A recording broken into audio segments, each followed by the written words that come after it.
குளிருது. இவங்கெல்லாம் எப்படிதான் குளிக்கிறாங்களோ? தம்பி, ஐயப்பாவை நினைச்சு ஒரு முங்கு. குளிரும் தெரியாது, ஏதும் தெரியாது, அப்படியே குளி. தண்ணி இருக்கிற சில்னஸ் காலெல்லாம் வரையுதப்பா, உடம்பெல்லாம் நடுங்குதப்பா. ஓம் சுவாமியே சரணமையப்பா.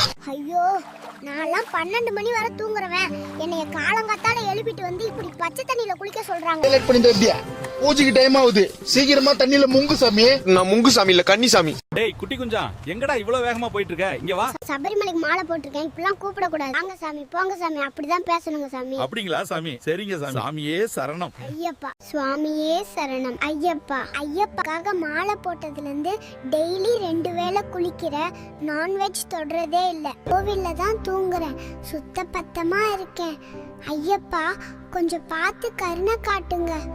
நான் கோவிலுக்கு போயிட்டு வரேன். குட்டி, ஐயப்பா ரொம்ப அழகா இருக்கீங்க. என்னோட கண்ணே பற்றும் போல. சேனல் எதா இருந்தாலும் அது கொஞ்சம் ஆதரவு கொடுங்க. உங்க பொண்ணான கையை கொண்டு அந்த பெல்ல தட்டிடுங்க. அவங்களுக்கு சப்ஸ்கிரைபர் 5-10 ஏறுனா அவங்க மனசு சந்தோஷப்படும். அவங்க வீடியோவும் பாருங்க,